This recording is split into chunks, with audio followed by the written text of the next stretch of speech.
Bismillahirrahmanirrahim. Wa nahika bihadza syarafan wa fadlan wa jalalatan wa nablan. Dan engkau mesti tahu ketika Allah menempatkan engkau diurutkan setelah Allah, malaikat dan dirimu ahli ilmu, maka cukuplah ini engkau ketahui sebagai syarafan, kemuliaan. Syaraf itu kemuliaan yang cepat menghasilkan balasan. Syaraf. Saya kasih rahasia ya. Ini rahasia penting. Ini serius, penting sekali. Ini di antara kita aja nih. Makkah dengan Madinah itu disebut dengan Al-Haramaini Asy-Syarifaini. Saya berhenti di syaraf dulu. Syarifaini itu dari kata syaraf. Kalau satu syarafun, kalau dua syarifain. Karena Makkah dengan Madinah dua kota, maka disebut Asy-Syarifain. Kenapa disebut dengan Asy-Syarifain? Al-Haramain Asy-Syarifain. Al-Haramain, tempat yang kalau anda berbuat yang haram seketika diluruskan. Supaya saat keluar dari situ anda nggak bawa yang haram, bersih anda. Makanya sunnahnya sebelum berangkat ke sana, koreksi diri dulu, muhasabah. Tobat sama Allah. Nanti akan dibuka di sana. Kalau anda belum tobat, belum benar-benar itu dibuka. Dibuka itu bisa ditampakkan pada kita, bisa ditampakkan pada orang. Kalau dampaknya buruk pada orang lain, itu ditampakkan pada orang. Kalau untuk pribadi, pribadinya dibuka. Tiba-tiba misalnya cuma antum yang susah. Susahnya itu sesuai kebiasaan. Sesuai kebiasaan. Dulu saya tugas 2010 itu yang ada yang kalau orang mandi airnya nggak keluar. Nah kita sudah paham tuh, apalagi kalau dari daerah misalnya yang utusan yang ada dakar ya, sektor itu petugas-petugas dari Indonesia udah paham, udah dibekalin. Begitu nanya ke pembimbing, Ustaz saya begini, jawaban gampang aja. Bapak punya masalah apa dengan air? Punya masalah apa ente dengan air? Wah nggak ada kok. Itu saya bingung aja, dia masuk nyala, saya masuk mati katanya. Bukan, sebelum kesini punya masalah apa dengan air? Coba ingat-ingat dulu. Diem aja, habis itu nangis. Iya Ustaz, saya ngaku salah. Ngaku salah jangan sama saya, gitu kan? Ngaku saya salah sama Allah, ngaku salah. Kenapa? Kenapa emang? Itu, saya itu punya kebiasaan. Kalau di rumah itu, kan kalau di kampung-kampung itu kan suka ada dari pusat air pakai selang kan? Pakai selang disalurkan ke rumah. Itu selang punya orang disalurkan ke dia. Di selangnya dari pusat diambil, yang punya orang disalurkan ke dia tuh, masukin situ. Nah itulah yang jadi persoalan. Begitu nyampe sana belum ditobatin tuh. Ya nyampe sana akhirnya apa, udah tobat aja. Minta ampun sama Allah, minta maaf, minta macam-macam dan sebagainya. Begitu dikerjakan ringan tuh. Ringan. Ada yang dia tiba-tiba tawaf, senggolan sama jemaah-jemaah yang Afrika. Begitu senggolan, dia nggak terima gitu kan. Ya, diterima orang Afrika pakai bahasa Afrika, dia pakai bahasa Sunda. Ya. Orang Afrika mungkin niatnya minta maaf, dia nggak tahu gitu kan. Non sia hidung. Misalnya, dia pakai bahasa Sunda. Itu kan hal yang percuma. Dia nggak ngerti, antum nggak paham, ya kan? Hanya apa? Dia keluar kata-kata yang nggak enak, dasar bau, ya. Udah dibalas. Begitu wukuf, dia aja yang bau, yang lain nggak. Nyium bau aja kemana-mana. Bau ya bau yang nggak ada, itu biasa-biasa aja. Nah, itu yang disebut di Quran surah kedua Al-Baqarah ayat 197, paling kanan sebelah atas. Al-Hajju asyurun ma'lumat, faman farada fihinna al-hajja fala rafatha wala fusuqa wala jidala fil hajj. Haji itu udah jelas waktunya, siap-siap. Tapi kalau udah siap mau berangkat, ingat, fala rafath, jangan berkata-kata kotor, larangan. Begitu keluar seketika nanti diluruskan oleh Allah. Supaya dibereskan semua di situ, pulang-pulang mabrur. Mabrur itu kan kotorannya hilang, baiknya muncul. Dibuang kemudian di sana, hilang, balik jadi bagus.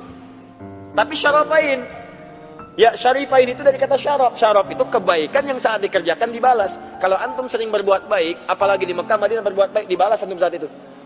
Tiba-tiba kok dikasih kurma cuman antum aja. Tiba-tiba antum tuh mudah masuk ke masjid, orang lain susah. Antum tuh tiba-tiba saf pertama aja. Yang paling enak tuh begitu saf pertama ada orang ngasih kurma lagi, ngasih kurma. Dan maksa. Harus diambil. Ya, itu tuh luar biasa gitu. Tawaf orang susah, antum tuh mudah.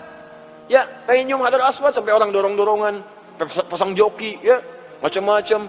Sampai udah masuk ke situ langsung kejedot jadi ada lagi gitu kan. Datang tiba-tiba mulutnya bibirnya bengkak. Kenapa Pak? Ini begitu saya mau nyium Hajar Aswadnya balik nyium saya. Bilang aja jendol gitu kan. Ada macam-macam. Ini tuh enak, lancar, tenang. Semakin banyak kebaikan dibalas. Nah ini kata Syekh Hashim, wa nahika bihadza syarafan. Di orang berilmu itu syaraf, punya kemuliaan yang saat dia butuh sesuatu langsung dijawab oleh Allah. Inilah kemuliaan majlis ilmu. Kenapa disebut syaraf? Ini mesti paham nih bahasa begini. Kalau ini bukan ahli bahasa, nggak akan dibedakan. Ada syaraf, ada fadlun, beda. Begitu disebut syarafan, ahli ilmu itu bedanya dengan orang biasa. Begitu dia bermohon kepada Allah, seketika dikabulkan. Ahli ilmu tuh. Makanya kalau doa antum pengen cepat dijawab, datangin majelis ilmu, rajin belajar. Yang tadi yang betul-betul. Makanya Nabi Sulaiman itu, waktu pengen mindahkan arusnya, istananya Balkis. Ya Ratu Balkis pengen dipindahin. Ifrit dan nantangin Ifrit. Ya, nih.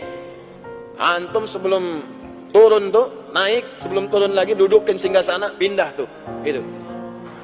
Waduh, luar biasa tantangannya.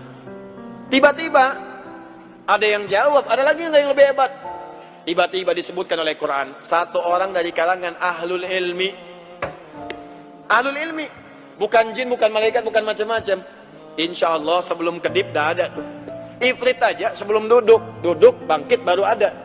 Itu kan cepet banget tuh mindahin sesuatu. Bisa nggak mindahin kubah Al-Azhar? Ya, misal ke galaksi. Oh bisa, Ustaz tinggal bangun aja, begitu bangun pindah kubah. Masya Allah. Udah nantangin Ifrit tuh, tiba-tiba ada jawaban dari ahlul ilmu. Dengan izin Allah, kata ahlul ilmi, dengan izin Allah sebelum kedip dah pindah. Bengong Ifrit. Bengong. Oh, belum kedip dah pindah tuh. Saya aja sebelum bangkit, dia sebelum kedip gitu kan. Itu luar biasa tuh. Apa yang terjadi sesungguhnya? Doanya. Ternyata apa yang terlintas di hati orang berilmu itu, orang ilmunya benar, yang ilmunya benar, kalau udah terlintas di hati jadi doa. Sebelum diucapkan. Begitu terlintas langsung pindah, betul pindah. Tuh. Syaraf namanya tuh. Jadi kalau pengen cepat dikabulkan, makanya sering orang datang ke ulama minta doa. Saya bingung orang sekarang. Orang dulu ke ulama minta doa, orang sekarang minta foto. Selfie, bingung saya. Ya. Dia orang dulu minta doa, ini orang minta foto. Ya. Dilarang sih enggak, cuman sayang gitu. Ya. Dulu begitu, ada seorang alim besar tuh di Bosnia dulu. Daerah-daerah Balkan lah pokoknya itu. Wah, itu jangan main-main lah kalau sama ulama-ulama yang tawadhu, yang sudahlah udah levelnya itu sudah tinggi, sudah baik gitu kan. Yang ikhlas, yang macam-macam. Itu ada anak-anak muda pengen bermain-main, kurang lebih 3-4 orang. Ya, ngerjain ulama. Apa yang dikerjakan? Dia bawa kemudian keranda jenazah. Temannya suruh tidur di situ. Yuk kita kerjain nih. Katanya ulama hebat, kita bisa tipu dia. Mau main-main.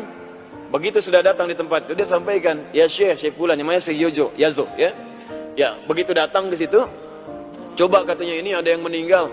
Bisa nggak saya sholatin gitu ya kan? Mereka udah nahan tawa-tawa. Tapi ini ustadzan aja nih ulamanya, alimnya ustadzan. Dia katakan, benar ini meninggal. Ya. Ini yang disolatin yang hidup apa yang meninggal? Tuh. Yang disolatin hidup apa meninggal? Mereka jawab, tidak ada orang hidup disolatin saya katanya. Yang ada orang meninggal. Sampai 3 kali nanya, 3 kali. Dia orang hidup apa meninggal? Orang meninggal katanya. Orang hidup apa meninggal? Orang meninggal. 3 kali disebutkan. Begitu sudah 3 kali, tanya lagi sayanya. Ini orangnya baik apa enggak? Ini baik. Orangnya bagus, baik. Ya, kami bersaksi. Makanya kalau ada yang meninggal suka ada yang nanya. Ya, ahada khair, gitu kan? Itu sunnah Nabi juga. Awas, bukan sembarangan. Bid'ah itu bid'ah. Bid'ah dari mana? Bukan, zaman Nabi ada. Nabi itu kalau mau nyolatin jenazah nanya dulu, ini orang baik enggak? Nabi orang baik nggak nih? Baik, sholatin oleh Nabi. Tapi kalau ada masalah, kalian aja yang sholatin. Diambil oleh para ulama. Makanya cara nafsirin teks itu lihat ahwal ulama. Kata para ulama, kita memastikan yang kita sholatkan itu baik. Kalau kurang baik, kita doakan jadi baik. Kalau baik, kita mintakan pada Allah tempatkan di tempat yang terbaik. Maka orang nanya, ahada khair. Yuk kita sholatin bareng-bareng. Ya kan? Dalam sholat kita doakan dengan baik. Itu maksudnya. Ditanya, apa ini orang baik? Baik, itu baik. Maka doakan. Kata beliau, yuk kita sholatkan mudah-mudahan husnul khatimah. Disolatkan. Sholat benar-benar, sholat. Begitu selesai langsung pergi. Begitu pergi ketawa anak muda ini. Katanya ulama beneran kita tipu. Katanya ulama beneran kita tipu juga. Kena deh kalau kata bahasa sekarang gitu kan. Ketawa mereka semua. Begitu ketawa dia panggil yang di keranda. Bangun, kita udah menang katanya. Bangun, gak ada jawaban. Bangun, gak ada jawaban. Begitu dibuka sudah kaku. Selesai, wafat dia. Kayak jangan main-main sama orang-orang seperti ini. Makanya sering ada kalimat daging ulama itu beracun. Hati-hati tuh, sekarang saya ingatkan ya kalimat ini. Karena sering ada orang bermain dengan ulama tuh, ngedit fotonya, dibuat begini, buat begitu. Keluar aja kalimat tuh, udah tuh. Ya, udah paling ringan meninggal mengenaskan. Paling ringan tuh, paling ringan. Karena ulama itu pewaris Nabi. Kalau antum menyakiti ulama, nyakitin Nabi. Itu hadisnya ada. Wa innal ulama warathatul anbiya di Ibnu Majah, nomor hadis 233. Wa innal ulama warathatul anbiya. Para ulama itu pewaris Nabi. Antum punya warisan antum diambil orang, marah antum kan? Antum punya warisan tanah antum, warisan bapak diambil orang, antum marah. Ya warisan Nabi diambil antum, dicela antum, ya Nabi marah lah. Paham ya? Ya, yang paling bahaya, ulama itu ditempatkan nomor 3 oleh Allah setelah malaikat. Ya, syahidallahu annahu la ilaha illa huwa wal malaika wa ulul ilmi. Ulama urutannya ditempatkan oleh Allah, dipuji. Antum ganggu ulama, ya Allah marah. Paham ya? Kenapa tegang begini? Ya. Itu mesti hati-hati. Awas jangan salah kontrol. Jangan salah kontrol ya. Jangan celah, jangan apa-apa dan sebagainya.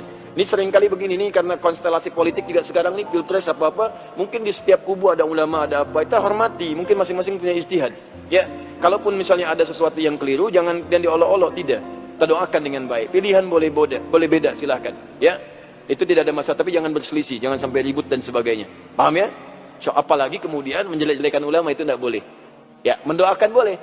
Ya Allah, mau jadikan hadar rais gini disebut si fulan, amin, kita aminkan, amin, kan? Nah, itu boleh, silakan aja. Ya, pas diralat nggak sempat ngaminin lagi juga nggak apa-apa, ya nggak ada masalah gitu. Ya, nggak usah rame, biasa aja, gitu ya, biasa aja. Ya nggak usah langsung dicari, disusul, gini gitu kan, kasihan juga gitu kan. Halo, sudah ya, dah dulu lah. Jadi kesimpulannya apa? Kesimpulannya adalah Syekh Muhammad Hashim bin Asy'ari menyampaikan keutamaan ahli ilmu itu dan keutamaan orang yang rajin mencari ilmu, ke majelis ilmu dan sebagainya, itu dimuliakan oleh Allah Subhanahu wa taala, dan diantara kemuliaannya ketika dia berdoa itu akan cepat untuk dijawab. Makanya di hadis-hadis lain, kalau antum selesai nih ta'lim, ya silakan berdoa.